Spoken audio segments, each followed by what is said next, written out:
جنگ بدر میں شکست کھا کر مشرکین غصے سے بے قابو تھے اور پورا مکہ نبی صلی اللہ علیہ وسلم کے خلاف ہانڈی کی طرح کھول رہا تھا۔ بالآخر مکے کے دو بہادر نوجوانوں نے طے کیا کہ وہ اپنی دانست میں اس اختلاف و شقاق کی بنیاد اور اس ذلت و رسوائی کی جڑ یعنی نبی صلی اللہ علیہ وسلم کا خاتمہ کر دیں گے۔ چنانچہ جنگ بدر کے کچھ ہی دنوں بعد کا واقعہ ہے کہ عمیر بن وہب جو قریش کے شیطانوں میں سے تھا اور مکے میں نبی صلی اللہ علیہ وسلم اور صحابہ کرام رضی اللہ عنہم کو اذیتیں پہنچایا کرتا تھا، اور اب اس کا بیٹا وہب بن عمیر جنگ بدر میں گرفتار ہو کر مسلمانوں کی قید میں تھا۔ اس لیے عمیر نے ایک دن صفوان ابن امیہ کے ساتھ حطیم میں بیٹھ کر گفتگو کرتے ہوئے بدر کے کنویں میں پھینکے جانے والے مقتولوں کا ذکر کیا۔ اس پر صفوان نے کہا، اللہ کی قسم ان کے بعد جینے میں کوئی لطف نہیں۔ جواب میں عمیر نے کہا، اللہ کی قسم تم سچ کہتے ہو۔ دیکھو اگر میرے اوپر قرض نہ ہوتا جس کی ادائیگی کے لیے میرے پاس کچھ نہیں، اور اہل و عیال نہ ہوتے جن کے بارے میں اندیشہ ہے کہ میرے بعد ضائع ہو جائیں گے، تو میں سوار ہو کر محمد کے پاس جاتا اور اسے قتل کر دیتا، نعوذ باللہ۔ کیونکہ میرے لیے وہاں جانے کی ایک وجہ موجود ہے، میرا بیٹا ان کے یہاں قید ہے۔ صفوان نے اس صورتحال کو غنیمت سمجھتے ہوئے کہا، اچھا چلو تمہارا قرض میرے ذمے ہے، میں اسے تمہاری جانب سے ادا کر دوں گا، اور تمہارے اہل و عیال میرے اہل و عیال ہیں، جب تک وہ موجود رہیں گے میں ان کی دیکھ بھال کرتا رہوں گا۔ ایسا نہیں ہو سکتا کہ میرے پاس کوئی چیز موجود ہو اور ان کو نہ ملے۔ عمیر نے کہا، اچھا تو اب میرے اور اپنے معاملے کو صیغہ راز میں رکھنا۔ صفوان نے کہا، ٹھیک ہے میں ایسا ہی کروں گا۔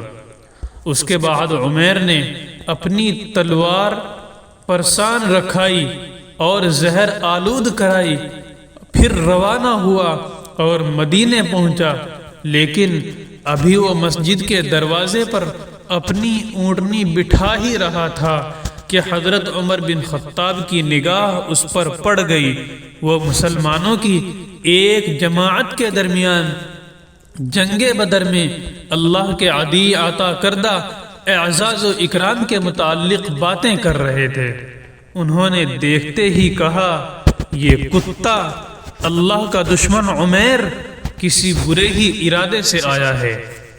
پھر انہوں نے نبی اکرم صلی اللہ علیہ وسلم کی خدمت میں حاضر ہو کر عرض کیا، اے اللہ کے نبی، یہ اللہ کا دشمن عمیر اپنی تلوار حمائل کیے آیا ہے۔ آپ صلی اللہ علیہ وسلم نے فرمایا، اسے میرے پاس لے آؤ۔ عمیر آیا تو حضرت عمر رضی اللہ عنہ نے اس کی تلوار کے پر تلے کو اس کے گلے کے پاس سے پکڑ لیا اور انصار کے چند افراد سے کہا کہ تم لوگ رسول اللہ صلی اللہ علیہ وسلم کے پاس جاؤ اور وہیں بیٹھ جاؤ، اور آپ صلی اللہ علیہ وسلم کے خلاف اس خبیث کے خطرے سے چوکنا رہو، کیونکہ یہ قابل اطمینان نہیں ہے۔ اس کے بعد وہ عمیر کو اندر لے گئے۔ رسول اللہ صلی اللہ علیہ وسلم نے جب یہ کیفیت دیکھی کہ حضرت عمر رضی اللہ عنہ اس کی گردن میں اس کی تلوار کا پر تلا لپیٹ کر پکڑے ہوئے ہیں، تو فرمایا، عمر اسے چھوڑ دو، اور عمیر تم قریب آ جاؤ۔ اس نے قریب آ کر کہا، آپ لوگوں کی صبح بخیر ہو۔ نبی اکرم صلی اللہ علیہ وسلم نے فرمایا، اللہ تعالی نے ہمیں ایک ایسے تحیے سے مشرف کیا ہے جو تمہارے اس تحیے سے بہتر ہے، یعنی سلام سے جو اہل جنت کا تحیہ ہے۔ اس کے بعد آپ صلی اللہ علیہ وسلم نے فرمایا، اے عمیر تم کیوں آئے ہو؟ اس نے کہا، یہ قیدی جو آپ لوگوں کے قبضے میں ہیں اسی کے لیے آیا ہوں، آپ لوگ اس کے بارے میں احسان فرما دیجئے۔ آپ صلی اللہ علیہ وسلم نے فرمایا، پھر یہ تمہاری گردن میں تلوار کیوں ہے؟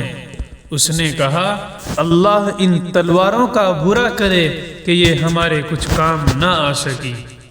آپ صلی اللہ علیہ وسلم نے فرمایا، سچ سچ بتاؤ کیوں آئے ہو؟ اس نے کہا، بس صرف اسی قیدی کے لیے آیا ہوں۔ آپ صلی اللہ علیہ وسلم نے فرمایا، نہیں بلکہ تم اور صفوان ابن امیہ حطیم میں بیٹھے اور قریش کے جو مقتولین کنویں میں پھینکے گئے ہیں ان کا تذکرہ کر رہے تھے۔ پھر تم نے کہا، اگر مجھ پر قرض نہ ہوتا اور میرے اہل و عیال نہ ہوتے تو میں یہاں سے جاتا اور محمد صلی اللہ علیہ وسلم کو قتل کر دیتا۔ اس پر صفوان نے کہا، تمہارے اوپر قرض اور اہل و عیال کی جو ذمہ داری ہے وہ میں لے رہا ہوں، بشرطے کہ تم مجھے قتل کر دو، لیکن یاد رکھو کہ اللہ میرے اور تمہارے درمیان حائل ہے۔ عمیر نے کہا کہ میں گواہی دیتا ہوں کہ آپ اللہ کے رسول ہیں۔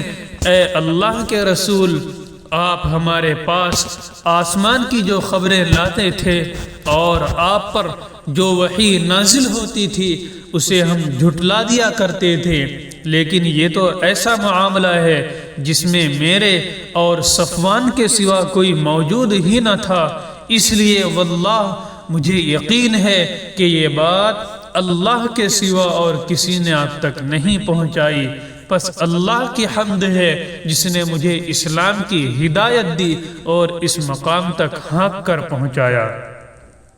پھر عمیر نے کلمہ حق کی شہادت دی اور رسول اللہ صلی اللہ علیہ وسلم نے صحابہ کرام رضی اللہ عنہم کو مخاطب کر کے فرمایا، اپنے بھائی کو دین سمجھاؤ، قرآن پڑھاؤ اور اس کے قیدی کو آزاد کر دو۔ ادھر صفوان لوگوں سے کہتا پھر رہا تھا کہ یہ خوشخبری سن لو کہ چند ہی دنوں میں ایک ایسا واقعہ پیش آئے گا جو بدر کے مصائب بھلوا دے گا۔ ساتھ ہی وہ آنے جانے والوں سے عمیر کی بابت پوچھتا بھی رہتا تھا۔ بالآخر اسے ایک سوار نے بتایا کہ عمیر مسلمان ہو چکا ہے۔ یہ سن کر صفوان نے قسم کھائی کہ اس سے کبھی بات نہ کرے گا اور نہ کبھی اسے نفع پہنچائے گا۔